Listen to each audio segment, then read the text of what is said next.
toutes et à tous. Alors, on est à la fin de la parasha de Miketz. Alors, en fin de la parasha de Miketz, en fait, on se rend compte que après qu'on ait trouvé la coupe de Yosef dans la sacoche de Binyamin, d'accord, c'est marqué dans la Torah. Donc on est on est à la fin de la parasha de Miketz, pasuk Yudbet. Vayichapes begadol achel ou bekatan kila. On a commencé à chercher parmi le grand de la famille, des frères, et Bekatan, et on a fini par le dernier, qui en a terminé par le dernier. Et on a finalement trouvé la coupe dans la sacoche de Binyamin. Vaikreu simnotam. Et à la suite de ça, les frères ont déchiré leurs vêtements, comme si qu'ils avaient fait en signe de deuil. Vayamos ish al machamro vayeshuva eira. Vayavo Yehuda ve'echav beta Yosef. Et donc sont arrivés Yehuda et ses frères dans la maison de Yosef, dans le palais de Yosef. Ve'u aodno sham vayiplu lefanav ve'artza. Ils sont arrivés devant lui, ils sont tombés à ses pieds. D'accord, ils sont tombés au sol. Vayomer lahem Yosef. Et sur ce, Yosef leur a dit Ma'amaase azeh asher asitem. Qu'est-ce que vous avez été faire? Allo yadartem ki nachesh inachesh ish asher kamoni. Vous savez bien parce qu'en fait, qu'est-ce que faisait Yosef avec cette coupe là? Il faisait des incantations. Il utilisait cette coupe, soi-disant, pour faire de la sorcellerie, pour savoir où se trouvaient les gens, parce qu'en fait, quand ils sont sauvés avec la coupe, en fait, il a prétexté que vous avez essayé de savoir, vous avez essayé de faire en sorte que je ne vous retrouve pas, quoi. Et donc, il a fait croire qu'il était idolâtre. Et donc, qu'est-ce qui se passe? C'est marqué Vaïmer Yehuda Manomar. Regardez ce qu'il dit Yehuda. Manomar, qu'est-ce qu'on peut dire? L'a donné à notre maître. Manedaber ou Manistadak. Qu'est-ce qu'on peut raconter? Comment on peut se justifier? Aelokim Matsa et Avon Avadecha. C'est Dieu qui a trouvé la faute de tes serviteurs. Il est né Anenu Avadim, nous serons tes esclaves. L'a donné Gam Anachnu Vegam Asher Nimsa Gavia Biado.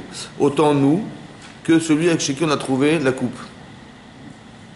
Donc ils ont dit, qu'est-ce qu'ils ont dit? Ils ont dit, voilà, Dieu il a trouvé la faute de tes serviteurs, n'est-ce pas? Et donc, on se déclare esclave, et également celui chez qui on a trouvé la coupe, c'est-à-dire Binyamin. Vayomer Khalil Ali. Sur ce répond Yosef, Khalil Ali, ouais, malheur à moi, mais Asot Zot de faire une chose pareille, Aïch Asher Nimsa Gevia Biado, l'homme chez qui on a trouvé la coupe entre ses mains, ou Yel Ali Aved, celui qui sera Aved, qui sera l'esclave. Ve'atem, par contre vous, Alou les Shalom et la Vichem, retournez en paix vers votre Père. Ça va? Voilà. Maintenant, on va essayer de réfléchir ensemble. Ça va? Vous avez compris? Bon, ouais. Alors, maintenant, imaginez-vous, on est les enfants de Yaakov Avinu. Vous êtes les frères de Yosef. Bon, vous avez en face de vous un idolâtre qui prétend que Binyamin est un voleur de coupe. Bon, est-ce que vous connaissez Binyamin? C'est un voleur de coupe? Non, pas du tout. Donc, on sait pertinemment que c'est un coup monté. C'est un coup monté. Qu'est-ce que vous auriez fait? Moi, j'aurais attaqué en justice Yosef, j'aurais accompagné d'un avocat, je sais pas, qu'est-ce que vous avez fait, vous? Je sais pas, moi, c'est une imposture. Bon, qu'est-ce qu'ils ont fait? Ils ont dit non, vous inquiétez pas, Dieu il a trouvé la faute de vos serviteurs. Oui, on va devenir des esclaves. Pourquoi ils ont mis des esclaves? Yosef, ça va? Vous avez compris qu'ils ont une autre façon de lire, hein?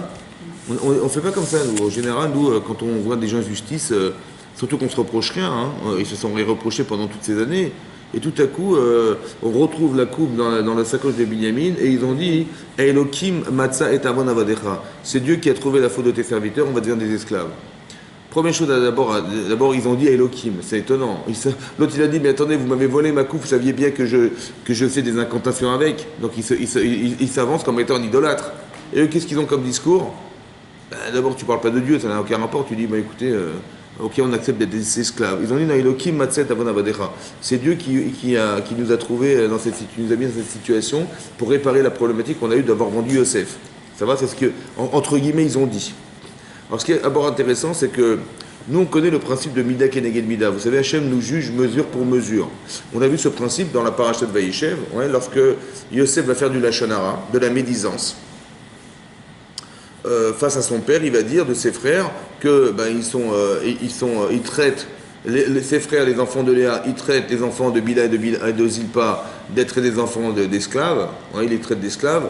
Ensuite, il dit, bon, ils ont des meurtres légères avec les femmes.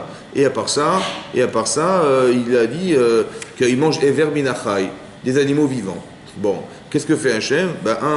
Quand ils vont le vendre, avant de le vendre, ils l'ont mis dans un puits, ils ont égorgé un chevreau, et ils ont égorgé en faisant la shrita devant lui. Donc de ses yeux, il a bien vu qu'il ne mangeait pas des animaux vivants. 1. 2, il a été vendu esclave. Et 3, on a vu que il a été pourchassé par la femme de Potiphar. Ça va? Et à chaque fois, ça vient réparer quelque chose. À chaque fois. Mais ça veut dire quoi? Ça veut dire quoi réparer quelque chose? On a souvent expliqué que ce que nous vivons, c'est ce que nous a manqué de conscience au départ. La faute, en fait, c'est le manque de conscience. Il n'a pas eu conscience que ses frères n'étaient pas capables de manger des animaux vivants. Pas conscience de croire que ce qu'il avait cru, en fait, qu'il avait cru de ses frères, qu'ils étaient capables de traiter ses frères d'esclaves, c'était faux. Maintenant, comment j'arrive à avoir conscience de cette erreur? Parce que je suis devenu esclave.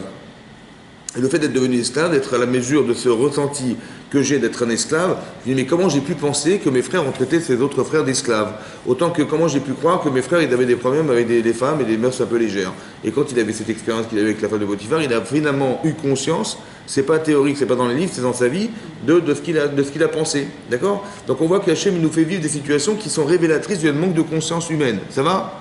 Maintenant, là, on voit un autre principe, qui est encore plus intéressant. C'est qu'ils ont proposé ce qu'Hachem aurait dû leur dire. Ils ont dit, on va nous devenir des Havadim. Vous avez compris? C'est-à-dire qu'ils ont dit, on va devenir des Havadim. C'est-à-dire qu'on peut devancer. Oui? Maintenant qu'on sait que finalement on a eu tort d'avoir vendu Yosef, d'accord? Et on va nous-mêmes, puisqu'on a vendu esclave Yosef, alors on va nous devenir des esclaves. On va proposer à Paro d'être les esclaves de Paro. Vous comprenez? Qui va permettre de solutionner la problématique d'avoir vendu Yosef. Donc c'est très intéressant qu'on peut soi-même devancer ce qui aurait dû nous arriver, ce que Hachem n'a pas eu besoin de faire, ce qu'il aurait même proposé de faire, c'est-à-dire d'être des esclaves. Vous avez compris? Et ils ont dit Manedaber ou Manistadak. Qu'est-ce qu'on peut dire et comment ça peut se justifier? Ça veut dire qu'ils ont accepté ce qui leur arrive. Vous avez compris? Ça veut dire qu'on ne se rebelle pas contre la réalité, c'est très important ça. On voit que ce qui nous arrive, en fait, c'est pas. On va pas dire, maintenant, on va se défendre contre ce qui nous arrive. Des fois, c'est nécessaire et des fois, ça n'est pas. Des fois, il faut refuser ce que l'on vit, n'est-ce pas? On ne doit pas l'accepter. C'est ce qu'Hachem veut, qu'on refuse. On se batte contre nos ennemis, contre des gens qui veulent nous faire du mal. Et là, on voit que manifestement, on veut les inculper d'être des voleurs et ils l'acceptent complètement. C'est bizarre. En fait, ça correspond à quelque chose. Parce qu'on sait que dans la loi égyptienne, des gens qui étaient des voleurs, ils étaient rendus esclaves. Et donc, esclaves, ça fait appel à quelque chose chez eux. Ça va éveiller quelque chose qui dort en fait. Ça va? L'événement qui se passe ici, il s'est passé 22 ans, on a expliqué 22 ans, entre le moment où ils se rendent compte qu'ils ont fauté et le moment où ils ont vendu Yosef. C'est long 22 ans quand même. Pourquoi il a fallu 22 ans pour avoir ce souci s'être dit peut-être qu'on a eu tort d'avoir vendu Yosef? À part ça, juste avant, on a vu dans la paracha que dans la paracha de Miketz, que quand ils sont partis en Égypte, alors qu'il y avait la famine dans le monde entier, ils ont été en Égypte, ils ont acheté de la marchandise, ils ont été attrapés à la frontière, on a prétendu qu'ils étaient des espions, hein, vous vous rappelez, on a pris des espions, et Yosef a dit, écoutez, c'est simple, si vous me ramenez votre petit frère, je vous croirai que vous n'êtes pas des espions, sinon il n'y a rien à faire, vous ne pouvez pas revenir en Égypte, je ne veux plus vous voir. Et donc quand ils sont retournés en Égypte, donc ils ont finalement acheté de la marchandise en Égypte, ils sont retournés en Israël en laissant Shimon otage en Égypte, n'est-ce pas? Et ils sont arrivés en truc, et en chemin, ils ont ouvert les sacoches, ils ont retrouvé les bourses d'argent. L'argent qu'ils avaient eux-mêmes dépensé pour acheter la marchandise. Et là, ils ont dit Hashemi Manachnu, on est des fauteurs. Alors c'est intéressant de comprendre ce phénomène déjà. En revoyant les sacoches, ils ont dit on est fauteurs. Ils ont dit peut-être que quand Yosef il criait dans le puits au secours, sauvez-moi, on est resté un peu indifférent à sa souffrance, et c'est ce qu'on nous reproche maintenant en nous faisant souffrir par le fait de retrouver les sacoches, comme si on était des voleurs. Cette souffrance va réparer un manque de souffrance. Ça va? Et donc l'idée, c'est de comprendre ce phénomène. Moi, j'aimerais bien comprendre les mécanismes, comment Hachem il procède. Parce que ce qui se passe en fait, c'est ce qu'Hachem aurait dû faire, mais c'est ce que Yosef a organisé. Et tout à coup, ce qui nous a manqué de conscience au départ, ça se réveille dans une épreuve pareille. C'est intéressant de voir comment ça fonctionne. À part ça, il faut comprendre qu'on ne parle pas de n'importe qui ici, on parle des enfants d'Yaakov Avinu. Donc c'est des gens qui sont très pointilleux sur des petites avérotes, des petits détails. C'est connu que le Chafetz Chaim, par exemple, il faisait Teshuvah à Kippour sur 6 minutes de Bitul Torah. C'est-à-dire qu'il n'avait pas étudié pendant 6 minutes. Il avait calculé, il marquait tous les moments où il n'étudiait pas la Torah. 6 minutes, il a dit, voilà, il fait Teshuvah sur 6 minutes. Le Chafetz Chaim, il faisait Teshuvah sur 6 minutes de moments où il n'a pas étudié la Torah. Alors imaginez-vous, il y a 300 ans, imaginez-vous, il y a 200, il y a 1000 ans, imaginez-vous, il y a je sais pas moi, 2000 ans, et là on est les enfants des Shvatim, donc c'est sûr qu'il y a certains que tous les Kippour, ils faisaient une Teshuvah complète. Et là, et pendant 22 ans, ils ne se sont jamais reprochés d'avoir vendu Yosef. Ni les cris de Yosef dans le puits, ça ne les a pas perturbés pour autant.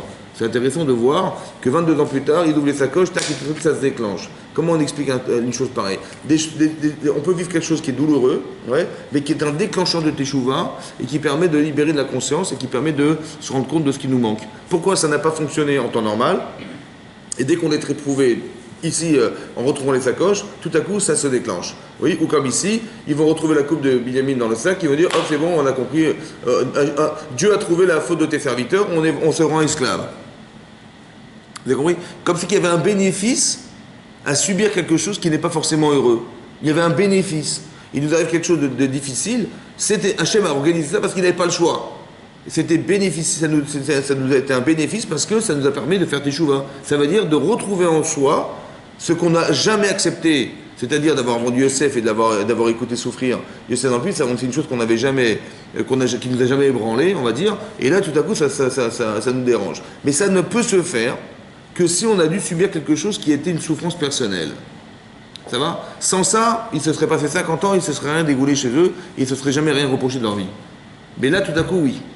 Donc ça veut dire, pour moi, ça veut dire deux choses. Un, il faut être à l'écoute de ce qui nous arrive. C'est très important parce que c'est facile de dire, j'ai compris ce qui m'arrive dans ma vie. C'est facile, alors que c'est très compliqué de faire la synthèse ou d'arriver à décrypter des messages à travers ce que nous vivons. Ça va, c'est difficile. Mais d'un autre côté, je sais ce que je me reproche, au fond de moi, même inconsciemment. Vous comprenez? C'est un petit peu comme l'histoire des rêves. Hein, les rêves. On a vu que dans les rêves, on va dire le Sarah Mashkim et le Sarah Ophim, on a vu que quand le maître échanson et panetier sont entrés dans la prison de Yosef, ouais, la Torah dit qu'ils avaient un rêve chacun, mais que la solution de l'un était dans la tête de l'autre. Et lorsque Yosef a interprété le rêve du maître échanson, le maître panetier dit oui, c'est exactement ça, c'est ça, il a raison, c'est la vérité. Ça veut dire que quand on fait un rêve et quelqu'un vous interprète votre rêve et vous dites ouais ça me parle, en fait il a exactement touché à la solution qui était en fait enfouie en vous, qu'Hachem m'avait envoyée et qui est la réponse à votre problématique de rêve. Ça va? Maintenant ça c'est dans le rêve, mais c'est vrai dans tout, je pense que c'est vrai dans tout. C'est-à-dire qu'il y a une partie consciente chez l'homme, c'est ce qu'il a vécu, les événements, et la partie inconsciente c'est ce que ça révèle, c'est ce que ça cache, ce qu'on voudrait se cacher en fait, de savoir de soi. Et qu'est-ce qui peut dévoiler une chose pareille? Alors Hachem, il n'a pas le choix des fois que d'envoyer une souffrance. Pourquoi une souffrance? Ouais, il y a une souffrance ici. Ils vont voir les sacoches, ils vont souffrir. Ils vont savoir que la coupe est dans la sacoche de Binyamin, ils vont souffrir. Peut-être l'idée qu'en fait, comme si qu'il y avait une porte. Oui, c'est une petite allusion, je vous donne une petite allusion. C'est marqué que lorsque Caïn a fauté, hein, il était jaloux de son frère, ou il avait une inimitié vis-à-vis de son frère. Hachem a dit attention, hein, la pétach ratat rovetz. La pétach à la porte, ratat. La faute, rovetz, c'est les tapis. C'est quoi la porte? La faute, c'est quoi la faute? C'est quoi la porte? La porte de ton cœur. Que dans ton cœur, il y a quelque chose, ouais, qui est une sorte d'inimitié ou de haine ou je ne sais pas quoi, qui est à la porte de ton cœur. Il suffit que tu te trouves dans une situation où tu vas pouvoir exprimer ta colère ou ta haine, et la porte va s'ouvrir et tu vas faire ton acte. C'est juste derrière la porte. Ça veut dire qu'il y a quelque chose d'inconscient chez l'homme, ouais, qui est présent, oui, ou qui ne pourra s'exprimer que dans une situation X, et qui va là où la porte va s'ouvrir, il va se passer quelque chose. La porte, elle se ferme et elle s'ouvre. Mais en vérité, Hachem, qu'est-ce que fait Hachem? Il crée des situations qui sont des ouvertures de portes. Notamment ici. Ils ont trouvé les sacoches, ils disent ah, on a fauté. Tout à coup, ça monte à la surface, ils se disent c'est le cri de Yosef. Quand il est dans le puits, en fait, on nous fait souffrir. Pourquoi? Parce que c'était pas juste, en fait. C'était pas juste, c'était peut-être injuste.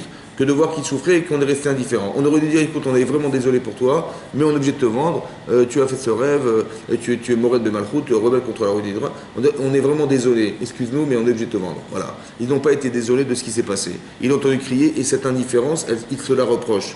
Donc la souffrance vécue par le fait qu'ils aient retrouvé les sacoches est révélatrice de quelque chose qu'on n'a pas, d'accord? Mais non, j'ai pas besoin d'aller chercher très loin en fait, parce que ce que je vous dis est en nous. Ça va. Donc chacun, il sait ce qu'il a fait dans la vie, il sait ce qu'il peut se reprocher, et la partie inconsciente qu'on se refuse à vivre, alors Hachem, pour qu'on arrive à l'accepter, il va créer des situations qui vont être des ouvertures de conscience. Et c'est là qu'on va savoir. Ça va? Que ce que je pourrais ne pas me reprocher, parce que je ne comprends pas pourquoi je me reprochais quoi que ce soit, ou alors il m'est arrivé un truc, on me fait des reproches, mais je ne dis pas du tout, ça n'arrive qu'aux autres, ou je ne sais pas quoi. Oui. C'est en fait, cette partie, je la refuse parce que je suis... ça serait une sorte de mal-être que de s'accepter dans la faute. Et ce mal-être, j'ai pas envie de le vivre, parce que ça me dérange, alors je le cache en moi, ça reste enfoui en soi, et jusqu'à quand? Parce que Hachem, il crée une situation qui va libérer cette conscience. Comment ça se passe? Alors, il faut comprendre que je n'ai pas envie de savoir que j'ai fauté. Je n'ai pas envie de savoir que Yosef était en souffrance pourquoi? Parce que si j'accepte que Yosef est en souffrance, c'est moi qui ai reproché et c'est moi qui vais me reprocher d'avoir été le vecteur de la souffrance de Yosef. Et j'ai pas envie de le savoir. Vous avez compris? Donc qu'est-ce qui se passe? Donc je peux pas faire teshuva, c'est impossible de me remettre en cause. Qu'est-ce que fait Hachem? Il crée des situations qui vont libérer ça. Il faut que j'avoue que je suis le fauteur. Donc qu'est-ce que fait Hachem? Il crée des situations. C'est-à-dire que quand c'est que mon corps il refusait ce que je savais, parce que c'est désagréable de se savoir fauteur. C'est désagréable de se savoir coupable. Donc mon corps qui ne veut pas, ma conscience qui ne veut pas le sentir, le ressentir, alors elle cache derrière. Ça passe dans mon inconscient, ça. Ça, je le refuse. Qu'est-ce que fait Hachem? Il tape mon corps. Ça va? J'ouvre les sacoches, je me vois. Quand je vois ça, qu'est-ce que je pense? Mais je me vois en prison. Ça veut dire quand j'ouvre la sacoche et je vois l'argent, je me dis, mais attendez, vous imaginez, les gens à qui on a acheté la marchandise, ils vont se plaindre, ils vont nous rechercher, ils vont nous trouver, et ils vont prétexter qu'on est des voleurs. Et bien sûr, l'argent est là. Mais qui c'est qui a organisé ça? C'est Hachem. Donc c'est une manière de... Oui. Donc qu'est-ce qui se passe? Donc comme je suis en prison, j'ai plus envie de rien, parce que je suis en prison. Donc je n'ai plus envie de quoi? De cacher ce que je me cache dans ma vie, et tout à coup, clac, ça ressort. Vous avez compris ça? Vous avez compris? C'est-à-dire que le fait qu'on ait une forme de souffrance corporelle, ça libère ce que je refuse parce que je n'ai pas envie de le savoir. Je n'ai pas envie de savoir que j'ai eu tort d'avoir fait souffrir Yosef. Je n'ai pas envie de savoir que j'ai peut-être eu tort d'avoir interprété un rêve qui a fait que mon père a porté le deuil d'un enfant qui n'est pas mort. Et ça, je le sais. Vous savez, je le sais. Mais ça, je me le cache. Je n'ai pas envie de... Pourquoi? Parce que c'est une souffrance que je ne veux pas accepter. Et que je sais pertinemment que si j'accepte de souffrir pour mon père, je vais être obligé de ramener Yosef. Et qui c'est qui va souffrir au final? Ben c'est moi, et j'ai pas envie de souffrir, donc inconsciemment, je refoule. Vous avez compris? Donc qu'est-ce que fait Hachem? Il veut que tu remettes en place ce que tu refoules. Alors il va créer une souffrance qui va remettre en place. Ça va? La souffrance, c'est quoi? C'est cette souffrance corporelle elle s'effectue de cette manière. On voit qu'il y a eu des étapes pour arriver à la teshuva complète. On verra qu'ils vont faire teshuva. Mais il y a eu d'abord l'histoire de l'argent. Après, il y a eu l'histoire de la coupe. Et après, il y a eu l'histoire de ce que va faire Yosef après. Et vous savez comment ça marche? C'est crescendo. Ça veut dire qu'on ne fait pas tes choix comme ça. D'accord? Et plus c'est profond chez soi, et plus il va arriver des événements qui vont être des événements libérateurs. Vous avez compris? Donc c'est important que vous compreniez que des fois il nous arrive des trucs en chaîne. On ne comprend pas. Il m'arrive, c'est fini là, on arrive à autre chose, encore autre chose, on ne comprend rien à ce qui nous arrive. Des fois ça enchaîne. Un petit peu comme on a vu par exemple les plaies d'Égypte. Toutes les 3 semaines, une trecha. Vous avez vu comment ça s'est fait? Toutes les 3 semaines, il reçoit une trecha, ça veut dire une plaie. Ouais. Il y a eu la PlayStation, il y a eu la plaie, des plaies comme ça. Pourquoi c'est successif? Pourquoi c'est continu? Pourquoi? Parce que Paro il s'entête. Et aussi Hachem il s'entête. Oui. Nous on croit que Hachem il a puni Pharaon. En fait c'est complètement faux. Hachem il voulait que Paro fasse teshuva. Donc qu'est-ce qu'il fait? Il s'entête à penser qu'il a raison, et son orgueil, et son pouvoir, et il ne va jamais se rabaisser à l'idée de penser qu'il est en tort, etc. Donc Hachem, il envoie des plaies, oui. Mais on a expliqué, une fois on avait expliqué que quand Hachem envoie les plaies, qu'est-ce qu'il fait en fait? Il va éliminer tout ce qui est la source de son refus. Alors je m'explique. En français, je vais vous dire en français, parce que je vais vous dire en autre langue, mais en français, je vais dire en français. En fait, Paro, il est têtu parce qu'il est le roi d'Égypte. Il est la plus grande puissance du monde. Il a des gens qui travaillent pour lui gratuitement. Il a une aura internationale extraordinaire. Et il est Dieu du Nil. Il est le Dieu du Nil. Il a une aura extraordinaire. Ouais. Dans le monde entier. Ouais, ok, extraordinaire. Maintenant, qu'est-ce qui se passe? Maintenant, vous allez dire, bon, qu'est-ce que fait Hachem? Bon, si parce qu'il est le Dieu du Nil, il va se refuser à libérer l'Israël. Le Dieu du Nil, c'est un affront que de croire que monsieur, il va se plier aux volontés de deux hommes qui veulent libérer l'Israël. C'est pas possible. Qu'est-ce que fait Hachem? Il dit, bah, c'est simple, voilà, le Nil le Nil se transforme en sang. Bon, maintenant il est bien embêté par eux parce que, étant donné qu'il sait pertinemment qu'il n'est pas le Dieu du Nil. Donc quand les gens vont se plaindre que les poissons meurent dans le Nil et que les agriculteurs ils n'ont pas d'eau pour alimenter leur terrain, ils vont aller voir, ils vont téléphoner à Paro. Bon, heureusement qu'il n'y avait pas le téléphone.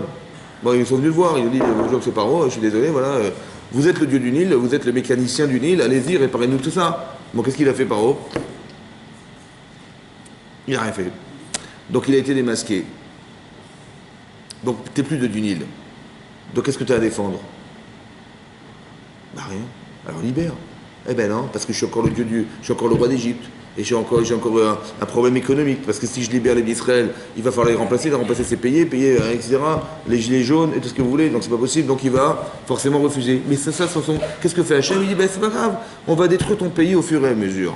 C'est-à-dire que ce qui entretient ton pouvoir, et ce qui entretient ton entêtement à penser, parce que le pouvoir, ton entêtement à penser qu'il ne fallait pas libérer ces gens, je vais te l'enlever au fur et à mesure, et tu verras qu'il ne restera pas grand-chose, et à un moment donné, il va falloir que tu bascules. Tu verras que tu vas plus en plus perdre, donc tu vas renoncer, et là tu vas avouer que finalement il valait mieux les libérer que de croire qu'on va... C'est pas qu'Hachem lui met une pression en vérité qui lui fait perdre, c'est de comprendre que ce qui entretient le refus, c'est l'intérêt. Ce qui entretient le refus de Paro de libérer ces hommes, c'est l'intérêt. Parce qu'en vérité, je vous explique une chose. Il faut quand même être logique.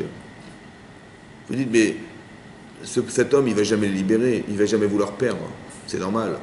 Il va vouloir perdre de l'argent, du pouvoir, du prestige. C'est normal, économiquement et sur le plan politique, c'est comme ça, c'est logique. Mais d'un autre côté, ce qui est complètement incohérent, c'est qu'on met en balance un intérêt personnel contre des millions de gens qui veulent vivre leur vie. Ça va? Ils veulent se libérer de l'esclavage, des camps de travail, ils veulent se libérer. D'accord? Entre nous, de façon cohérente, on aurait dit, bah, évidemment qu'il faut les libérer, et puis peu importe le pouvoir de cet homme. C'est ce qu'on aurait pensé de nous. Seulement, il n'y a que nous qui peuvent le penser, lui, il ne peut pas penser ça. Donc qu'est-ce que fait Hachem? Il envoie des plaies pour le libérer de ce problème. Oui, que normalement il aurait dû se dire, mais évidemment, je vais avoir la honte de ma vie, parce que les gens diront, mais il est fou par honte d'avoir libéré ces gens, mais pour moi la liberté, elle est beaucoup plus importante de ces gens-là que mon petit problème personnel, ouais, que moi je suis tout seul sur la balance, et il y a des millions de personnes qui meurent tous les jours sous les coups, et moi je me suis bien assis sur mon canapé, tranquille, en sachant que je reste le roi d'Égypte. Vous avez compris? Ce problème-là, en vérité, il est inhumain. Ça va? Donc qu'est-ce que fait Hachem? Eh bien, il envoie les plaies pour qu'ils soient lucides et se disent, mais on va contrebalancer ce principe. Oui? Il faut qu'il arrive à penser que la liberté des gens est plus importante que son pouvoir et son argent. C'est ça qu'Hachem il va essayer de faire. Donc quand il envoie les plaies, ce n'est pas une punition. C'est une manière de libérer une conscience. Parce que quand j'enlève le pouvoir, quand j'enlève l'intérêt, je n'ai plus envie, tout à coup je deviens lucide. Parce que je n'avais pas envie de savoir, maintenant que j'ai plus envie, alors ça peut libérer de la conscience. Comme c'est que le désir de ne pas savoir, ça bloquait cette inconscience qui était en moi de se dire je suis fauteur. Ça va? Donc quand Hachem il envoie une plaie, en fait il envoie quelque chose qui fait mal, ça libère ce désir, et hop, tout à coup ça remonte.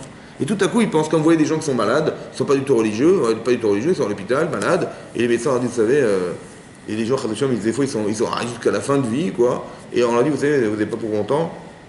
Il dit, mais je sais pas, pardon, vous êtes sûr, monsieur le docteur, vous pouvez pas appeler des rabbins pour faire des prières, des rabbins à la synagogue, ils ne peuvent pas faire des prières pour moi, pour ma santé. D'accord? Tout à coup, elle devient religieux, quoi. Bah, ou tu es sûr de toi, ou tu n'es pas sûr. Mais pourquoi c'est comme ça? Parce qu'au fond d'elle-même, elle se reproche de ne pas l'avoir été. Vous avez compris ou pas? Mais ça, elle a toujours masqué ça parce qu'elle est religieuse, soi-disant, je sais pas quoi, ou Dieu, je sais pas quoi. En fait, il y a une souffrance intérieure. Et Hachem, qu'est-ce qu'il veut qu'il fasse? Il n'a pas le choix. Hachem, que pour que la personne fasse teshuva, elle va souffrir et cette souffrance va lui enlever le désir et ce désir, tout à coup, elle devient la personne religieuse, tout à coup, c'est pas ce qui lui arrive. Mais c'est logique, pourquoi? Parce qu'au fond d'elle-même, elle a une neshama qui lui dit mais j'en ai marre que tu peux pas faire des bisotes un petit peu pour moi et cette souffrance. Vous voyez, c'est comme si que je n'entretiens pas mon corps, mais là j'entretiens pas ma neshama. Donc il y a forcément une souffrance intérieure qui me dit mais jusqu'à quand tu vas rester comme ça? Mais ça, c'est un message intérieur que je mets, dont on n'a pas conscience. Comment ça se libère? De cette manière. C'est ce qui se passe ici.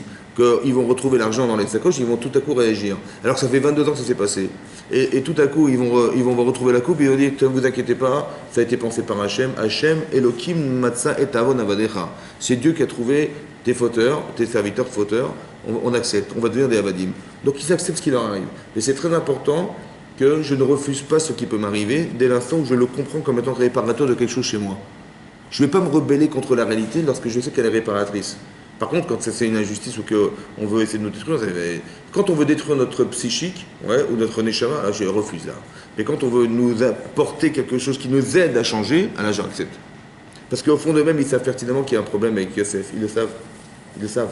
Mais non, c'est inconscient. Alors, c'est cette conscience qui est libérée. C'est ça que je voulais vous expliquer. C'est pour ça que c'est très important de comprendre que quand il nous arrive quelque chose, ça doit pouvoir nous permettre de comprendre ça. Ouais. Moi, mes questions, c'est pourquoi Hachem a attendu 22 ans pour libérer cette conscience chez les femmes de Yosef, parce que si on prend un autre cas par exemple, on peut avancer sur les choses en effet, on n'est pas conscient. Ouais. Est-ce que c'est lui qui a soit parfois on pleuve des Oui. parties et qu'on nous débloque à un moment donné? C'est vrai. Nous, on demande. Je pense comme ça. Je vais vous expliquer un principe. En fait, ce que nous vivons, personnellement, ça peut être personnel. Mais par exemple, ici, on a vu dans la paracha de Vayeshev que Yaakov Avinu, il n'a pas honoré ses parents pendant 22 ans. Et ce sentiment, il n'était pas conscient chez lui. Il fallait qu'il ait eu de la peine de ne pas pouvoir, malgré tout, faire honorer ses parents. Et ça n'a pas dérangé.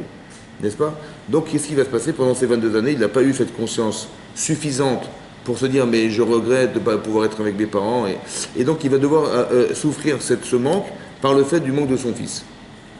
Donc il va falloir qu'on attende 22 ans, pas par rapport à eux mais par rapport à Yosef et Yaakov. Donc c'est-à-dire que Hachem quand il fait une seule chose, il solutionne plusieurs personnes à la fois. Vous voyez, un petit peu comme on a dit une fois que dans la paracha de Vayera, c'est marqué là-bas que Avraham Avinu, on va lui proposer de faire le sacrifice de son fils. Bon. Mais là-bas, Rachid dit pourquoi? Parce qu'il y a 35 ans, lorsqu'il a dû sevrer son enfant était sevré, Yitzhak était sevré, il a fait un grand festin, mais il n'a pas amené de sacrifice pour remercier Hachem. Alors vous allez me dire, pourquoi Hachem il a attendu 35 ans pour lui demander de faire la Kedah de son fils? C'est vrai, pour le faire le sacrifice de son fils. Pourquoi? Parce que Rachid donne une deuxième explication. Et Rachid expliquait que Ishmaël, il est venu voir Yitzhak. Et il a dit, dis-moi, tu as fait la Brit Mila à quel âge? Parce que l'alliance avec Hachem, c'est la Brit Mila, on est bien d'accord. Il dit, je l'ai faite à 8 jours, comme la Torah préconise de le faire. Il dit, et tu étais où à ce moment-là? Ni tu étais conscient, ni t'as accepté, ni tu as été, ni cette alliance, elle t'a coûté quoi que ce soit, parce que ça t'a pas engagé, il n'y avait pas de sacrifice personnel. Mais moi, je l'ai fait à 13 ans, d'accord? Et donc, je l'ai fait à 13 ans, et donc, il se nargue devant Yitzhak en disant, mais moi, j'ai fait la Brit Mila, donc j'étais conscient, et je savais combien ça m'engageait, et j'ai accepté quand même, et voilà, j'ai fait la Brit Mila, donc j'ai une vraie alliance avec Hachem. Qu'est-ce que lui répond Yitzhak? Il dit, mais toi, tu as donné un membre de ton corps, moi, si demain Hachem demandait de me sacrifier complètement, j'accepterai. À la suite de ça, Hachem, il va éprouver Abraham. Ça veut dire qu'on ne peut pas faire la Kedat Yitzhak si Yitzhak n'est pas d'accord. Ça doit solutionner Abraham et Yitzhak. C'est pour ça qu'on attend, en fait, vous comprenez, que des fois, ce qu'on doit vivre dépend des autres. C'est pareil. Donc attendre 22 ans ou à 35 ans, c'est pareil. Ça veut dire qu'on aurait pu faire ça bien avant, c'est vrai. Mais comme ça dépend, ça doit solutionner d'autres choses, qu'une seule une problématique, elle peut solutionner beaucoup de personnes à la fois, alors on est obligé d'attendre. Un petit peu comme, par exemple, vous allez voir que, comment il s'appelle? Que quand Yitzhak, il va devoir donner la bracha, normalement Esav, et qui va finalement la donner à Yaakov, il y aura un déguisement, une tromperie à droite, à gauche, oui, et que finalement Yitzhak, il a été trompé par Yaakov, Esav a été trompé par Yaakov. On voit que de la tricherie autour de tout ça, c'est vrai. En fait, on se rend compte pourquoi. Parce qu'effectivement, Esav est touché par ce qu'il a fait toute sa vie, quoi, d'avoir trompé son père et d'avoir trompé les gens. Donc il est trompé par celui qui est le Hémet. Et Yitzhak, il s'est trompé en pensant qu'il devait donner la bracha à son fils Esav, il s'est trompé. Donc en fait, il va devoir être trompé pour récupérer quelque chose qui est une erreur de sa part. La tromperie que fait Yaakov, en fait, elle solutionne à la fois Yitzhak et elle solutionne son frère. Un par rapport à la punition et l'autre par rapport à l'erreur qu'il a fait d'avoir cru que c'était Esav qui devait recevoir la bracha. Vous avez compris? Que la supercherie, en fait, elle vient solutionner deux choses. Mais vous avez compris qu'avec un seul acte, on répare deux personnes à part ça. Et lui-même, il se répare lui-même, il y a quand même nous. Parce qu'il n'a pas le courage de croire que ça lui revient. Donc il est obligé de se déguiser pour faire que ça puisse arriver. Vous comprenez? Donc un événement, il peut solutionner plusieurs choses à la fois. C'est pareil. Des fois, ça peut prendre une minute, des fois, ça peut prendre 22 heures, ça peut prendre 35 ans, ça peut prendre X choses. Mais on est obligé de croire que ce qui doit nous arriver est dépendant forcément des autres. Et donc, on va attendre que les autres arrivent à maturité pour pouvoir exprimer ce qu'on doit atteindre un jour. C'est comme ça.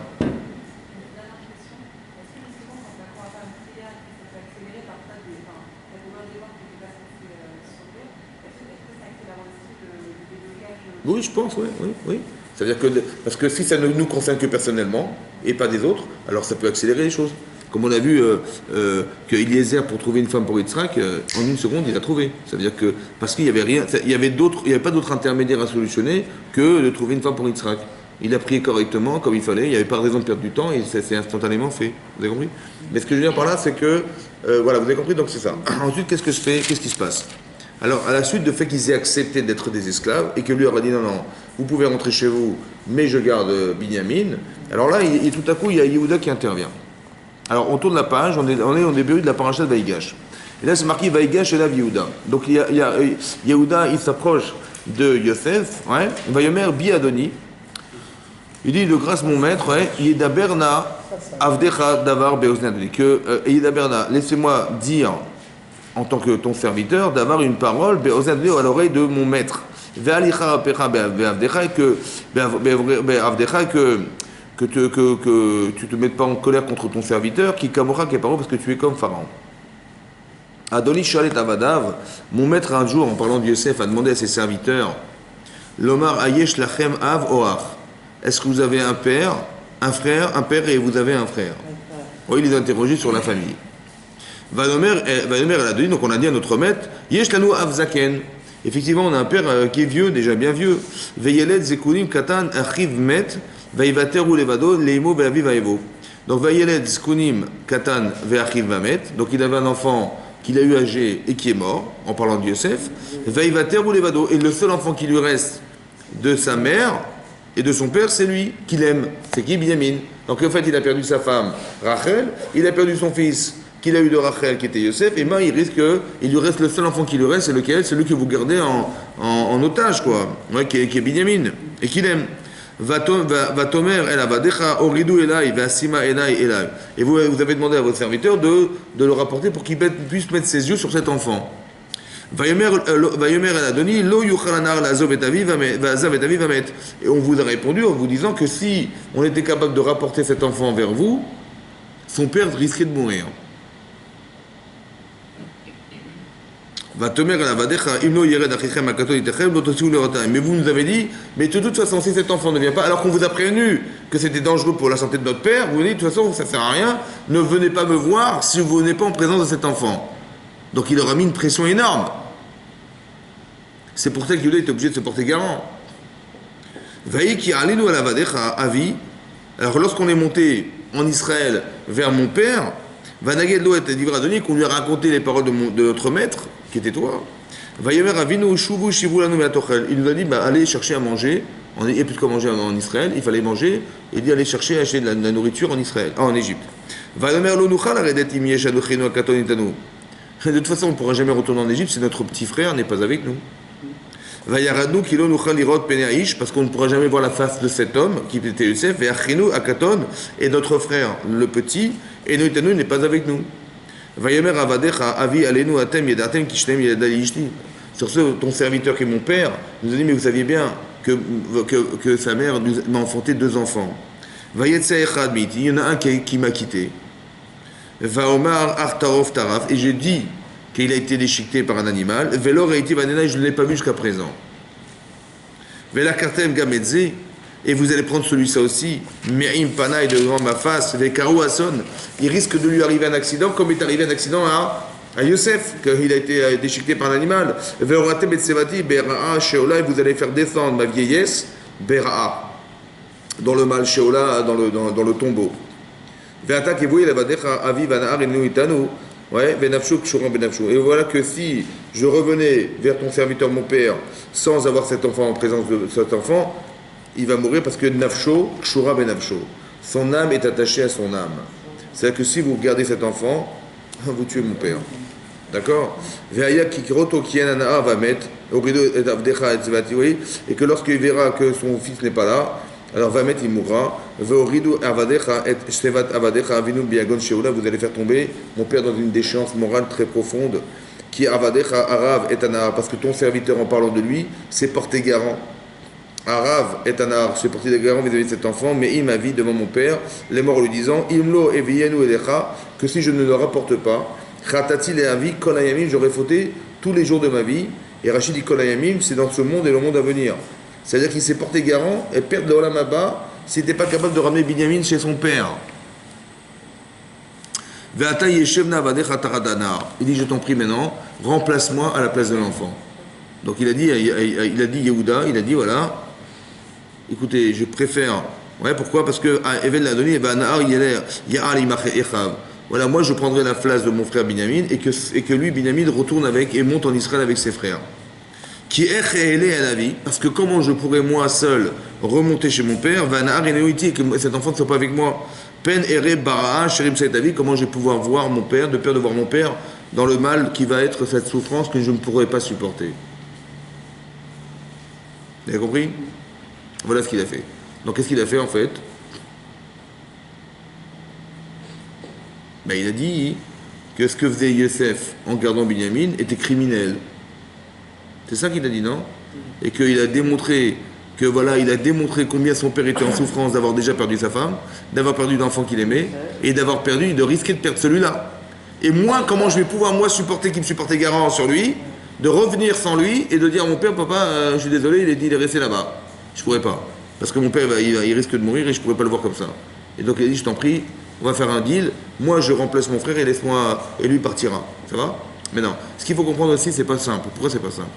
Parce que Yehuda est censé être le roi d'Israël. Et aussi pertinemment que Yaakov, la mission de Yaakov, c'est d'avoir 12 Shvatim. Donc le projet de Yaakov, il va disparaître parce que Yehuda, lorsque Yehuda va accepter d'être l'évêque, le serviteur de Yosef à vie, c'est terminé, il n'y a plus de Kaïsraël, c'est terminé. Est-ce que vous vous rendez compte de l'enjeu derrière? C'est-à-dire que lui, il n'a aucun parti pris dans ce qu'il est en train de vivre. C'est extraordinaire. C'est un tzaddik extraordinaire.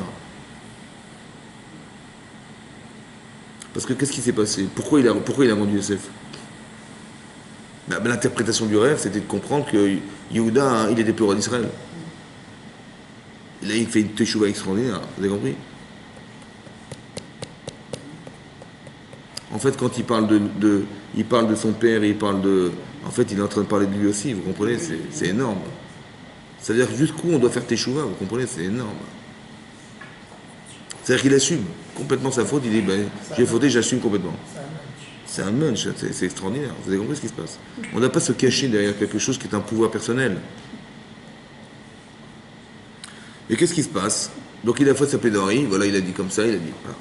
Velo yachol Yosef et tapek. Donc Yosef n'a pas pu se retenir. Rashi explique pourquoi. Regardez Rashi. Le pasuk Aleph, Rashi dit Velo yachol Yosef et tapek à la nitzavim. Devant tous ceux qui se tevaient pour raison devant lui. Je suis dans la première ligne en haut de la colonne de gauche. Vous avez vu? Loaya, Rashi dit Loaya yachol lisvol. Il n'a pas pu supporter. Sheyu mitzraim nitzavim alav. Que les Égyptiens se trouvent devant lui, debout devant lui. Veshom'im. Et qu'ils écoutent.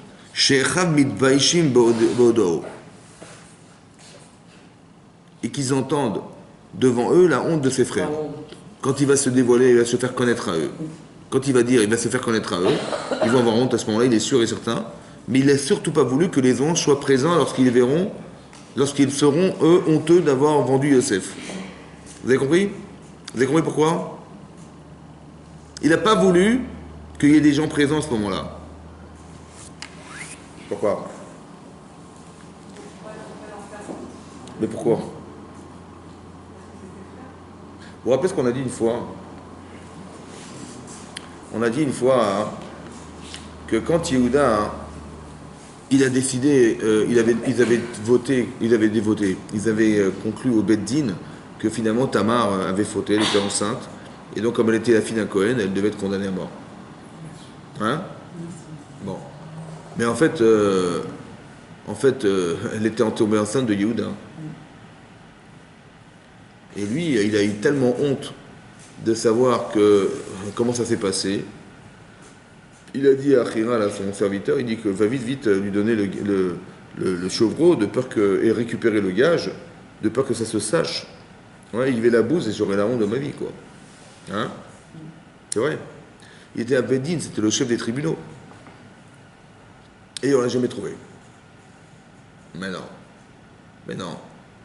Imaginez-vous, Tamar, elle a encore le décret, voilà, elle est condamnée à mort. Je ne sais pas n'importe quelle femme au monde, elle aurait dit, écoutez, je suis désolé, je ne suis pas condamnée à mort. Voilà, elle va sortir la bague, elle va sortir le bâton, elle va sortir.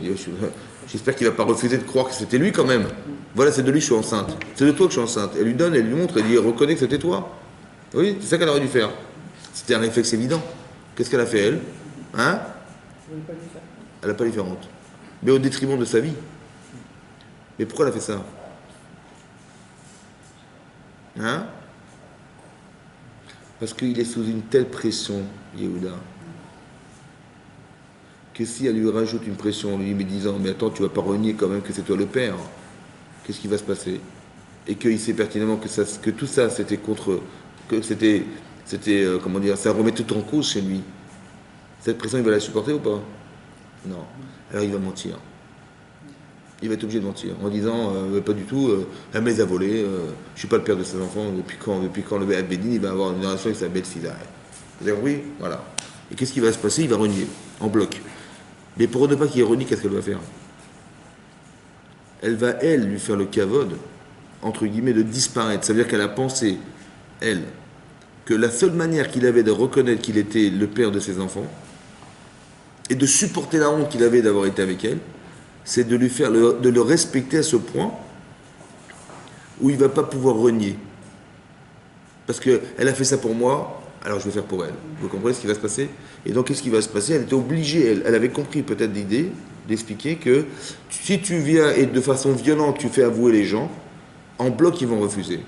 Parce que cette pression elle est insupportable. Par contre si tu fais kavod, tu respectes la personne, elle va être d'accord, tu me respectes, je te respecte. Et donc je vais dire, Tzad Kamimeni, elle a raison, et de moi sans ses enfants. Ça va? J'avais pas envie d'accepter de dire la vérité.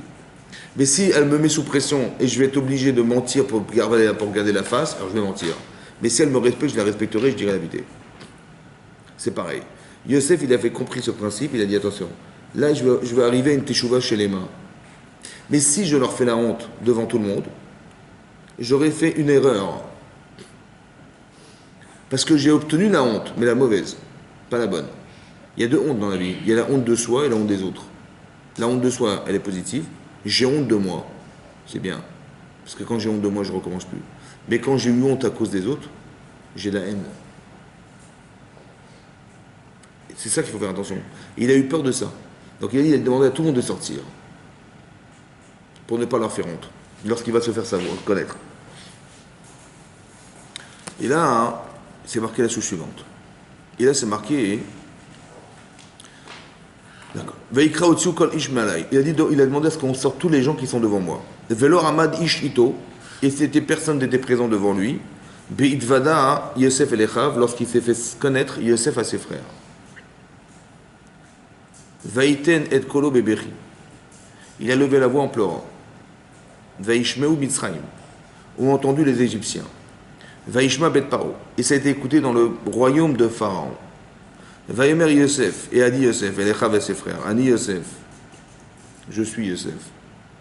Aod Avichai, mon père est vivant.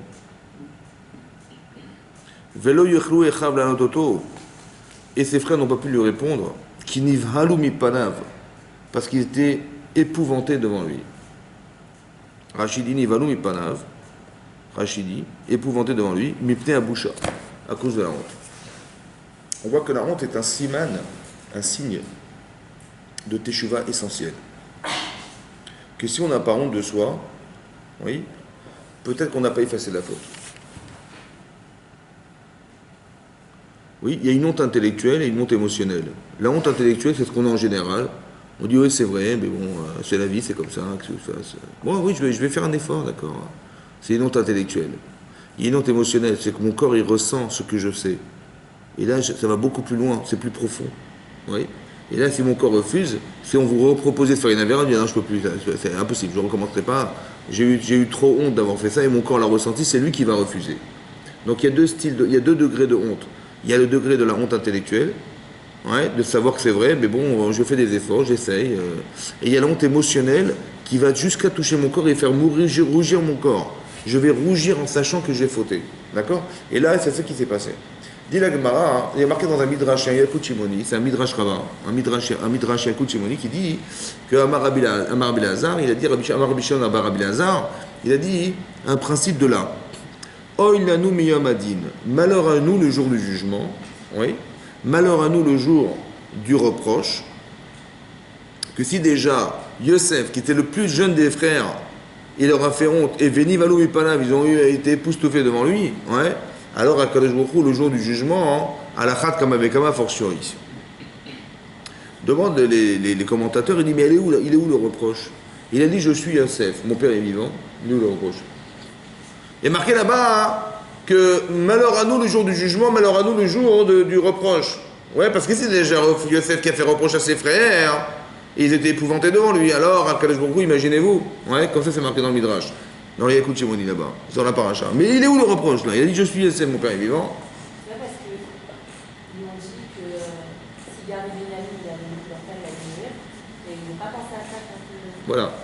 Alors c'est ça. Donc le Beth Alevi, il explique comme vous que le reproche il est dans mon père est vivant. Ça veut dire, tu es en train de dire que voilà, je me suis porté garant vis-à-vis de mon père. Parce que la souffrance d'avoir perdu sa femme, plus la souffrance d'avoir perdu son enfant, plus celle qu'il va devoir subir de perdre Binyamin, ça va être insupportable. Et comme sa âme est attachée à l'âme de cet enfant, si vous le conservez, il va mourir.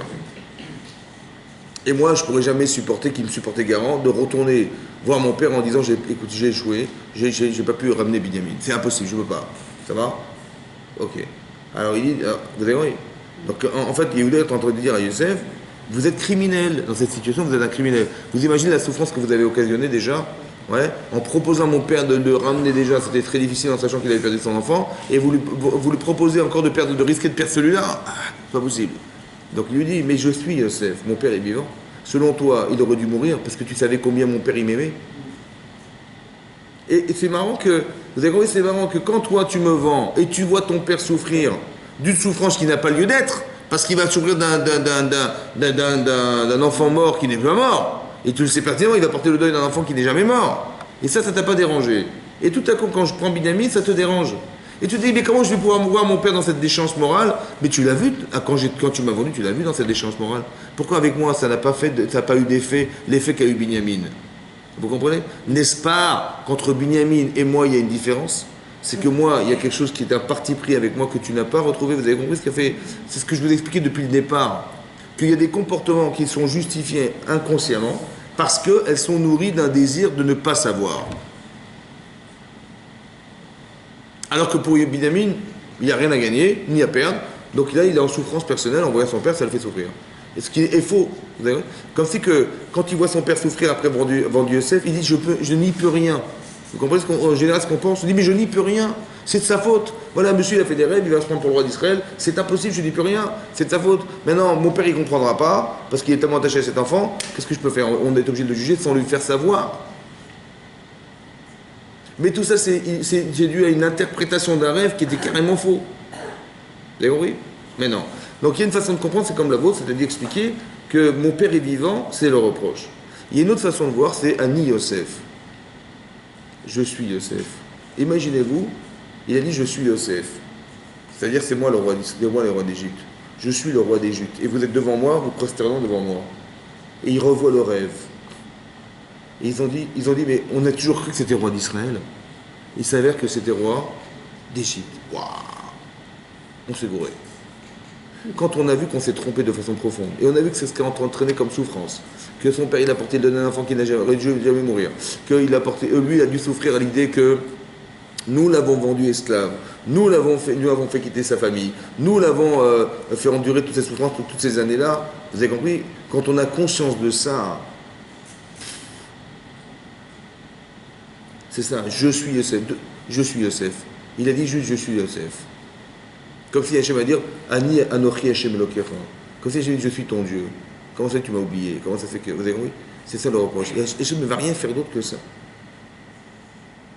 Et donc il faut avoir conscience, c'est ça que dit le Midrash, que un jour on va arriver devant Hachem. Et c'est ça qui va se passer. Mais là, écoutez-moi bien. C'est marqué Oy lanu miyom hadin. Malheur à nous le jour du jugement. Malheur à nous le jour du reproche. Comme si Hachem il allait nous juger et nous reprocher. C'est vrai? Mais c'est logique de dire qu'il va nous juger avant de nous reprocher? Non. D'abord on fait reproche, les personnes acceptent, et après on la juge. C'est ça, non? Il s'est marqué l'inverse. C'est marqué Dieu va nous juger et après il va nous reprocher. Mais c'est pas logique. Alors en vérité, écoutez-moi bien. Ce qu'il va faire avec le Baruch, c'est ce qu'a fait Yosef. Il va dire, voilà, dis-moi, voilà, je garde Binyamin. Qu'est-ce que tu penses, Yehuda? Il dit, attention, c'est grave, hein, parce que je suis garant. Attention, je suis garant. Et mon père, il a perdu son fils, il a perdu sa femme, etc. Il dit donc alors quoi? Alors qu'est-ce que tu penses de cette situation? Il dit ben, cette situation est criminelle. Tu es sûr? Tu l'as jugé criminel. Oilanu miyom hadin. En vérité, qui c'est qui va faire le jugement? C'est la personne elle-même qui va juger si c'est grave. Il dit ah c'est grave. Alors écoute-moi bien, je suis Yosef. Quand c'est qu'Hachem il va dire, tu vois bien, il y avait des gens qui avaient des nécessités, il y avait des pauvres. Pourquoi t'as pas donné de la zaka? Il dit j'ai pas d'argent. Ah t'as pas d'argent? T'as acheté ta voiture, ta maison, Vous avez compris? Il dit voilà, tu as mis de l'argent là-bas, pourquoi tu aurais pu en mettre un petit peu là-bas? Vous avez compris? En fait, il dit, vous avez compris? Mais j'avais pas d'argent. Donc Hachem il dit mais comment tu n'as pas d'argent? Mais il dit voilà, tu en avais là. Alors quand ça se passe, on va être bien embêté, vous comprenez ce que fait Hachem? Il va faire exactement la même chose. Il va faire que nous on va juger que c'était grave, et maintenant que tu l'as jugé, alors on va dire bah, c'était toi. Vous avez compris comment fait Hachem? Mais il fait kavod. Il ne va pas faire de façon désobligeante, parce qu'il faut qu'on arrive à avouer, il faut qu'on fasse teshuva. Donc on va faire teshuva. Mais de quelle manière ça se passe? Ça se passe de cette manière. Oilanu miyom hadin, ça veut dire qu'on est les juges de ce qu'on va se reprocher un jour. Et donc on va accepter d'être condamné à ce qu'on a raté d'être. Vous comprenez? Mais quelque part ça nous répare parce qu'on a la conscience de ce qui nous manque. C'est ce qui va se passer. Et c'est marqué dans le texte très intéressant que vous voyez. Regardez ce qui est marqué dans le texte. C'est marqué que ce que j'ai oublié de vous dire, c'est comme ça, c'est que il y a marqué dans le Midrash que lorsque Yosef a dit aux Égyptiens qui étaient présents dans la salle de sortir, il s'est mis en danger. Danger de mort. Parce que là, ils auraient pu le tuer sur place et après se sauver, prendre Binyamin et partir. Il a risqué. Mais qu'est-ce qu'il a risqué? Il a risqué de mourir. Mais qu'est-ce qu'il a risqué au fond? Écoutez-moi bien. Entre le moment où il est parti de ses parents jusqu'à ce qu'il devienne vice-roi, il s'est passé combien de temps? Hein? Entre le moment où il a quitté ses parents, vendu esclave à 4 reprises, parce qu'il y avait des acheteurs d'esclaves, il a été vendu 4 fois, avant d'arriver chez Potiphar. Après, il est arrivé chez Potiphar. Il est resté combien de temps chez Potiphar? Hein? Il est resté 1 an. Il est en prison 10 ans, et après, ça fait 13. D'accord? 12 ans plus 1 an, ça fait 13 ans. Et là, il se présente, il a quel âge à ce moment-là? 17 et 13, il a 30 ans. Et là, il se présente devant Pharaon, il lui interprète son rêve, et il devient vice-roi d'Égypte à 30 ans. Et là, il a quel âge quand il retrouve ses frères? Il s'est passé 13 ans. D'accord? Pour arriver à 22 ans, il manquait 9 ans. Donc en fait, il a retrouvé ses frères à 39 ans. Mais pendant les 9 années où il était vice-roi d'Égypte, il n'a pas cherché à dire à son père qu'il était vivant. Cette souffrance, lui, il l'a supportée, il l'a fait supporter à son père. Pourquoi? Parce qu'il avait rêvé qu'ils allaient tous se prosterner à lui. Mais il a compris son rêve. Qu'en fait, c'est quoi? Qu'il allait être vice-roi d'Égypte, mais surtout qu'il allait faire teshuva à ses frères. Se prosterner devant moi, il avait compris que ce rêve, ça voulait dire que je vais vous solutionner vos vies. Donc maintenant, si je retourne dire à mon père que je suis en Égypte, qu'est-ce qu'il va me dire mon père? Il va me dire, reviens à la maison, et je ne pourrais pas réaliser mon rêve. Ou alors il va me dire, mais comment ça se fait que tu te retrouvais en Égypte? Il va dire, mais c'est tes enfants qui m'ont vendu. Et qu'est-ce qui va se passer? Il va maudire ses gosses, ses enfants, et donc il va pas perdre un enfant, il va en perdre 10. Donc il a dit, je préfère moi supporter ça, que je fasse perdre à mon père la possibilité d'avoir tous ses enfants. Mais tout ce sacrifice qu'il a fait, personnel, contre la souffrance de son père, et contre, en espérant qu'il va faire teshuva à ses frères, oui ou non? Tout ça, il a accepté de mourir pour ne pas leur faire honte. Est-ce que vous comprenez ça? Ça va beaucoup plus loin que ce qu'on imagine. Et comment il a pris le risque? Il a pris le risque comme Tamar elle a pris le risque. Quand vous faites les Shem Shamim quelque chose, il ne vous risquera rien. Vous comprenez ou pas? C'est que dans l'intérêt du clan d'Israël. C'est-à-dire qu'il ne peut rien arriver. Hachem nous protège. Parce qu'on a une kavana, une intention qui est juste. Est-ce que vous comprenez ça? C'est pour ça qu'il a risqué. Mais parce qu'il a dit, mais ils vont bien savoir que je me suis mis en danger. Mais je les ai respectés en me mettant en danger. C'est pour ça que ça va les aider à faire teshuva. Parce que les gens que vous respectez, ils vous respectent. Et donc ils vont faire teshuva parce que vous les respectez. Mais pas de faire un affront en personne en lui disant, quand on fait reproche en général, on le fait mal. Parce qu'on remet en cause les gens, et c'est désobligeant, ça dérange.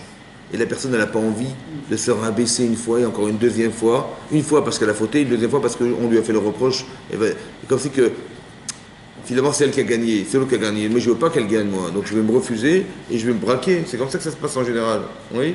Donc il faut faire du kavod pour permettre à la personne d'accepter de changer. C'est malheureux, mais c'est comme ça. Comme si qu'on manipulait les Yetzirah, en respectant la personne, je lui donne la force de se dire je vais avouer. Et donc je contourne le Yetzirah de cette manière. C'est ce que fait Yosef en disant, il n'a pas pu se retenir en voyant tous les gens présents. Il dit, j'ai pas envie qu'ils aient honte à cause de ce que je vais leur dire. J'ai envie qu'ils aient honte à cause d'eux-mêmes. Vous comprenez? Velo yachlou la nototo qui n'y va alou mipanav. Ils n'ont pas pu répondre parce qu'ils étaient épouvantés devant ce qu'ils ont vu. Ils n'ont pas pu répondre. C'est ça qui est marqué dans le texte. Mais évidemment, quand il leur a dit je suis Yosef, il était comme ça bouche bée devant lui, ils n'ont pas pu répondre. Pourquoi c'est nécessaire d'écrire, ils n'ont pas pu répondre? Il fallait marquer, quand il a dit je suis Yosef, Veni valou mipanav, ils étaient épouvantés devant lui. Ils n'ont pas pu répondre ces mots. Et quel sens donner à ces mots dans la Torah? Ils n'ont pas pu répondre.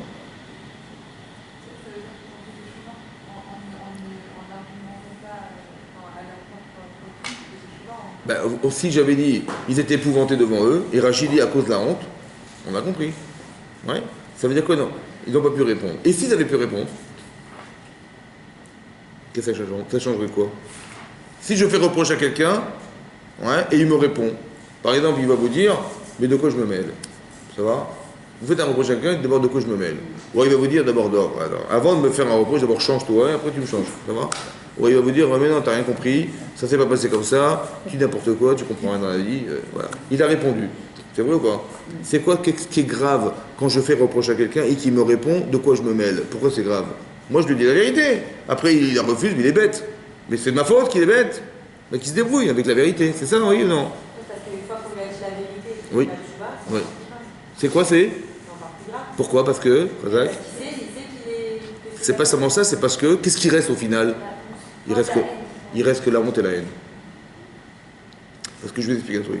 Plutôt de me dire ce que tu me reproches, parce que ce que tu me reproches, je le savais. Hein. En général, quand on fait une erreur, on sait ses erreurs. Mais pourquoi on n'a pas réussi à faire tes choses? Parce que sincèrement, on n'a pas la solution. Donc quand la personne avait vous dire, mais tu sais, t'es nul, franchement, t'es nul. Hein. Tu n'aurais pas pu faire comment? Et tu dis, mais comment tu as pu faire une chose pareille? Mais ce que j'entends dans la personne, c'est ce que je sais être, c'est-à-dire nul. Mais moi, j'aurais pas voulu être nul, j'aurais aimé être une autre personne. J'aurais tellement préféré que tu me dises ce que j'aurais dû faire et comment je me serais solutionné que de me dire que je suis nul. Ça va ou pas? C'est ça une Torah. C'est ça qu'il a fait Yosef, il était nul. C'est ça qu'il a fait Yosef? Pas du tout.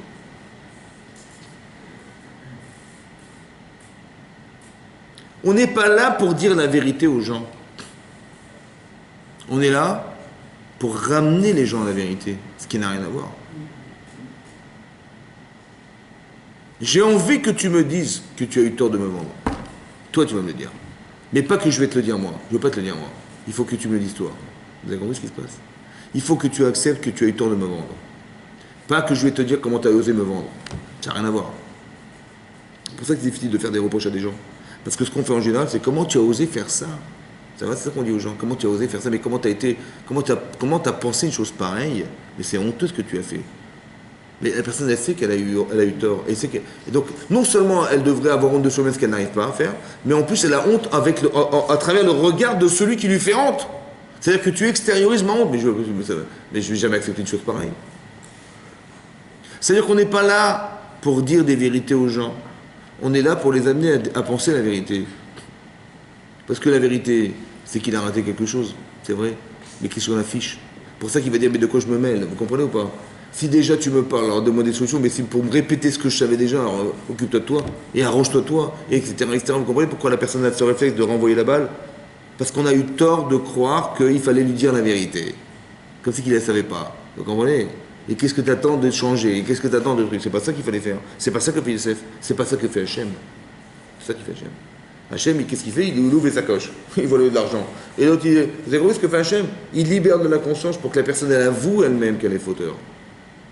On n'est pas obligé de dire aux gens qu'ils sont fauteurs. Vous avez compris la différence? Très important, dans le couple, avec des gens qu'on côtoie, avec ses enfants, c'est très important de les amener à penser. Jamais de les pousser à penser.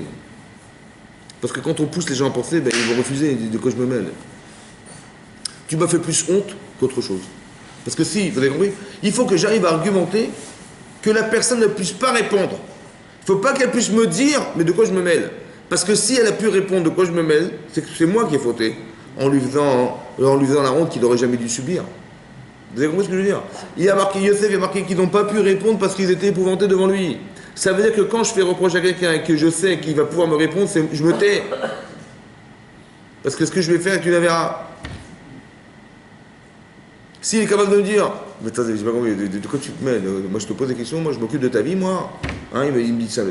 C'est moi, donc je lui dis quelque chose, j'ai pensé bien faire et j'ai fait Navera, parce que je lui ai fait honte. Et cette honte, elle a servi à rien. En fait, c'est la mauvaise, pas la bonne, la mauvaise honte. Il faut qu'ici on arrive à ce qu'il accepte ce qui s'est passé. Yehuda, il a eu honte de ce qu'il a fait. Et là, ils ont eu honte de ce qu'ils ont fait. Mais on les a amenés à avoir honte d'eux-mêmes. D'eux-mêmes, ils ont eu honte, pas qu'on leur a fait honte. Vous comprenez? Alors que nous, on fait l'amalgame. Et on croit même des fois hein, que quand on fait honte aux gens, ça va les aider à avoir un peu plus honte. Mais c'est faux. C'est ça l'Itzhara. Il dit, mais si je lui fais la honte, déjà qu'il est honte de lui, c'est bien, mais si je lui fais encore plus la honte, il va faire des choses de folie, le type. Ouais. Mais ce qui est faux et ce qui est interdit. Parce que là, on alimente le Yetzer pour lui faire dire, mais tu vas pas accepter de quand t'es fait honte. Comment il a osé te parler comme ça? De quoi il se met celui-là? Mais la réaction que la personne est là, c'est une réaction provoquée parce qu'on se défend d'avoir honte. C'est comme ça. Donc il attend que ça, qu'on lui fasse la mauvaise pour qu'il lui dise, comme elle, Tamar, ça veut dire, attends, oh, je suis désolé, hein, la bague c'est la tienne, hein, tu vois, la tienne. Elle lui aurait fait honte devant tout le monde, devant son père et devant son grand-père. Il n'aurait jamais accepté une chose pareille, jamais il l'aurait accepté. C'est pour ça qu'elle a préféré se sacrifier, vous comprenez? C'est logique. Mais c'est ça comme ça qu'il faut le comprendre. Il faut faire un reproche avec respect. C'est ça qui est marqué ici. Je sais, mon père est vivant. Vous avez compris? C'est ça qu'il faut comprendre. Mais c'est important pourquoi ils ont fait tchouva. Parce qu'ils se sont rendus compte de ce qu'ils ont fait, l'erreur. Vous comprenez? On fait des tchouva quand on se rend compte qu'on s'est trompé. Mais là, l'erreur était grave. Parce qu'ils ont vendu leur frère. En fait, tout est l'objet d'une interprétation fausse. C'est extraordinaire. Pour ça, faire attention, vous voyez, dans la vie, d'avoir des bonnes midotes, d'être positif, de toujours avoir peur de se tromper. C'est bien. Parce qu'on ne sait jamais. Parce qu'on on pense, on n'est pas sûr que c'est juste. On n'est pas sûr que c'est nous. Vous avez compris? Ils ont dit, mais oui, attendez, il est arrivé de ça, et il s'est pris pour qu'il va régner sur nous, il va nous gouverner, mais ça ne va pas, quoi. Ils ont traduit, en fait, la royauté comme étant la royauté d'Israël. Et c'était faux. La connotation. Mais c'est possible, en vérité, que l'intérêt de penser que c'était roi d'Israël venait du fait qu'il y avait un décalage entre eux. Et que ça les intéressait de penser au roi d'Israël pour se débarrasser de lui. Vous avez compris ce que je veux dire? Il faut être c'est très important que vous compreniez que les réactions, il y a un niveau de conscience et un niveau d'inconscient. Mais l'inconscient agit sur le conscient. C'est ça que je vous explique. Consciemment, ils ont dit, mais ça peut être que roi d'Israël. Mais inconsciemment, à la Torah de dit, il y avait de la haine et de la jalousie. Et c'est ça qui va alimenter le fait de penser que c'était roi d'Israël. C'est très intéressant. Vous voyez? Donc il y a un travail inconscient. Et des fois, peut-être qu'il faut même demander à Kadosh Baruch Hu de nous aider à nous libérer de cet inconscient. Parce que la Avera, elle n'est pas dans ce qu'ils ont fait, mais dans ce qu'ils ont cru. C'est ça qu'il faut comprendre. La Avera, elle n'est pas la vente, etc. Mais évidemment, puisqu'ils avaient problème en eux, au fond d'eux-mêmes, évidemment qu'ils vont le vendre, évidemment qu'ils vont faire ces Avérotes, ils vont. Mais peut-être la honte aussi, c'est de voir, écoutez-moi bien, c'est de voir qu'au final, eux, ils ont pensé détruire son rêve. Parce que quand ils ont dit, tiens, le Baal Halomot, voilà le rêveur, il arrive. En fait, ils ont dit quoi? Il croit qu'il va être roi d'Israël, mais il rêve celui-là. On va le rendre esclave. Alors, on va voir le roi d'Israël. C'est ça, hein? Qu'est-ce qu'il a fait Hachem? Il avait passé par des étapes. Et au final, Hachem, il est retombé sur ses pattes. Lui. Vous avez vu la honte qu'on a eue? Nous, on a cru que, en fait, son rêve, c'était... Il était fou, Yosef. Il a cru que c'était pris pour je sais pas quoi. En fait, il avait raison. C'est ça la honte aussi. C'est de voir qu'Hachem, il a réalisé le rêve de Yosef au détriment de ce que nous, on avait cru être un faux rêve.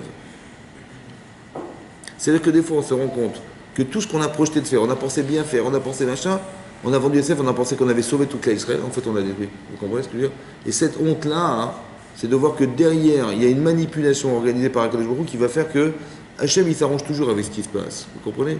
Seulement de croire qu'on avait eu raison depuis le départ et qu'en fin de compte, on s'est rendu compte qu'Hachem, il a été obligé de passer par Yosef par des étapes, jusqu'à ce qu'il arrive au roi d'Égypte. Et c'était ça l'objectif d'Akadosh Baruch Hu, qu'au final, Hachem, il a réalisé son projet à lui au détriment de ce que nous, on avait cru au départ. C'est ça aussi la honte. Vous comprenez? J'ai honte d'avoir cru que finalement, ce rêve était faux et que ce rêve était de l'insolence vis-à-vis de nous et qu'il voulait en fait nous détruire, il voulait détruire la famille, détruire Israël. Et ça, quand on voit que finalement ce qui s'est réalisé après toutes ces années a été l'inverse de ce qu'on avait cru au départ, c'est de ça qu'on a honte, qu'on a été contre une volonté divine. Dans un domaine qui était propre à celui d'Akadosh Baruch Hu. En fait, il avait bien rêvé et c'est nous qui avions mal interprété. On avait cru et c'était etc. Et c'est souvent ce qui peut se passer. C'est pour ça qu'il faut faire attention que, quelque part, on a des projets personnels, c'est vrai, hein, mais en fait, ce qu'on nous demande, c'est d'axer notre vie sur le présent. Comme si que ce qui va arriver doit arriver de toute façon. Toi, tu penses que tu vas vendre Yosef, t'inquiète pas, Hachem, il s'arrange, il va être vendu à des Midianim, des humains, jusqu'à des Ishmaélim, jusqu'à ce qu'il va trouver en Égypte, il va trouver et c'est Potiphar qui va l'acheter, monsieur le président, monsieur le ministre, Hachem, il s'arrange, t'inquiète pas. Donc, toi, tu n'es pas dans la capacité à projeter des avenirs. Sache que laisse-toi accompagner par Hachem. Soit une tzadékette, soit un tzadik, fais des mitzvot, etc., soit un tzadik. Après, tu verras qu'Hachem, il va t'utiliser pour quelque chose. On n'est pas capable de se dire, nous, ce qu'on va être. On se laisse guider par Hachem. Ça va? Tout ce qu'on te demande, c'est d'être une tzadékette, de faire les choses correctement, d'être juste dans ce que tu fais, d'être entier dans ce que tu fais. Et après, Hachem, il va t'utiliser dans le bien. Ça va? Mais ne crois pas que, parce que tu as un projet personnel que tu vas engager, et vous allez vous rendre compte que tout ce que les Havot, ils ont projeté, ça ne s'est jamais réalisé comme ils ont voulu. Mais ça s'est réalisé, mais pas comme ils ont voulu. Vous avez vu? J'essaie d'arriver, voilà, je suis le roi d'un. Non, tu vas descendre par la case de la numéro 1, pas la numéro 20, la numéro 1, et tu verras qu'on va t'amener à la 20. Mais c'est pas toi qui vas le réaliser, c'est jamais toi. Exactement, Yaakov, Abraham, Israël, Yaakov, pareil. Sa femme, elle est stérile, l'autre, elle est machin, ils ont envie de t'intéresser. Non, elle est stérile, ta femme, tu ne pourras pas y arriver. Et tu verras que c'est Hachem qui organise. Tu vas voir que ta femme va tomber enceinte miraculeusement. Tu vas voir que. Mais c'est Hachem qui va décider. On n'est que des vecteurs. On n'est pas là pour projeter sur l'avenir. On est là pour être des gens du présent. Et après, Hachem, il va nous guider vers notre direction. C'est aussi ça qui se passe. C'est aussi ça faire teshuva. C'est ça. Nous, ce qu'on nous demande, c'est d'être des gens cohérents sur le moment présent. Bien sûr qu'on doit avoir des projets personnels, c'est bien. Oui, on a un projet personnel. Mais sache que c'est pas toi qui organise des projets. Ce que tu vas vivre, même si c'est une ambition personnelle, c'est Hachem qui va te guider. Et c'est pas forcément les chemins que tu avais cru emprunter qui vont être les justes. C'est aussi ça qui se passe. De faire teshuva, c'est de comprendre que c'est pas forcément nous qui allons déterminer notre avenir personnel. Ça va? Notre avenir, il va être guidé parce que ce qu'on te demande, c'est pas d'être là-bas, c'est d'être là. Et quand tu es là, là et là et là, tu vas voir que tu vas être guidé, comme Yosef. Hein? Yosef, il a pensé être tout en haut, et bien il était tout en bas, vendu par ses frères esclaves. La pire des situations pour lui. Mais qui c'est qui l'a amené roi d'Égypte? C'est Hachem qui l'a amené. Vous avez compris? Et c'est pareil, Yaakov, c'est pareil. Il a cru qu'il allait avoir une vie facile et tout. Ben, voilà, il est Yosef, Dina, jusqu'à ce que finalement, ça a réparé des problèmes qu'il avait cru être des problèmes solutionnés, qui n'ont jamais été solutionnés par lui-même, mais qui vont être solutionnés par Hachem. Parce que chaque fois, tout ce qu'il a manqué d'être à chaque fois, ces événements qu'il a vécus lui ont permis de corriger à chaque fois sa direction. Jusqu'à ce qu'il a retrouvé tous ses enfants, et à la fin de la parasha de Vaïchi, il est resté 17 ans en Égypte, après il est parti. Mais ça veut dire que, ce que je vais vous expliquer aussi, c'est important que, quand on se remet en question, ouais, c'est important de se remettre en question parce que, en fait, on permet à Kadosh Baruch Hu de nous proposer des situations de vie qui vont être les bonnes. Vous comprenez ce que je veux dire? Hein? Comme si on avait cette tare en nous, Hachem il aurait voulu nous proposer, mais il ne peut pas parce qu'il y a un problème. Ça va? Et donc on veut bien proposer, mais on ne peut pas. Donc il faudrait qu'on se corrige et qu'on arrive à se bonifier, être positif, avoir confiance en Hachem, etc., pour faire que la personne est préparée à l'idée de ce qu'on veut faire d'elle. Alors on peut l'amener dans un chemin qui l'amènera quelque part. Mais si on voit qu'il y a il a la jambe cassée, il lui faut il a des plaies crevées, on veut bien, mais ça ne roulera jamais, ça ne pourra jamais arriver. Donc ce qu'on nous demande à nous, c'est d'être des gens de façon la plus parfaite possible. Et à partir du moment où tu as les compétences, alors on peut t'utiliser. C'est ça qui est comme ça. Mais ne sois pas dans des projets. C'est-à-dire que ton projet te dit, ouais, je vais arriver là-bas, c'est bien, c'est joli. Mais, et même si ça peut te motiver à être un tzaddik ou une tzadikette parce que tu as des projets, superbe. Mais ne crois pas que c'est toi qui va arriver, c'est par toi que vont se faire les choses. Il faut être ma'amine que c'est. Pourquoi c'est important de comprendre comme ça? Parce que si on a démarré notre projet et on est arrivé soi-même, on a dit que c'était nous. On ne veut pas que tu dises que c'est toi. On veut que tu dises que c'est Hachem et c'est grâce à Dieu que je suis arrivé là. Donc ça ne va pas forcément se passer comme tu le voulais, mais ça va se passer. Et que tu verras que c'était la main d'Hachem qui t'a à chaque fois guidé là où tu es arrivé. Et c'est ce que tu espérais atteindre et tu l'as atteint, mais pas comme tu le croyais. C'est très important de comprendre ça, parce qu'au final, tu verras que c'était Akadosh Baruch Hu et tu le reconnaîtras et tu le remercieras. Et c'est là que ce lien se créera. Alors que si tu l'avais fait par toi-même, tu vas dire, parce que j'ai des muscles et j'avais des compétences et c'est pour ça que je suis arrivé au bout de mon chemin. C'est normal, c'est moi qui ai fait, c'est moi qui ai réussi. Et ça, il ne faut pas le penser comme ça. C'est pour ça qu'à chaque fois, vous verrez dans la Torah que c'est jamais exactement comme on a pensé que ça s'est réalisé, parce que Hachem a dû intervenir pour faire qu'on a reconnu que c'était lui. Vous avez compris? On a été modèle Hachem, on a remercié Hachem, on a fait la Shira, on a fait tout ça. Voilà, vous avez compris? Chazak ou Baruch, Chazak ou Baruch.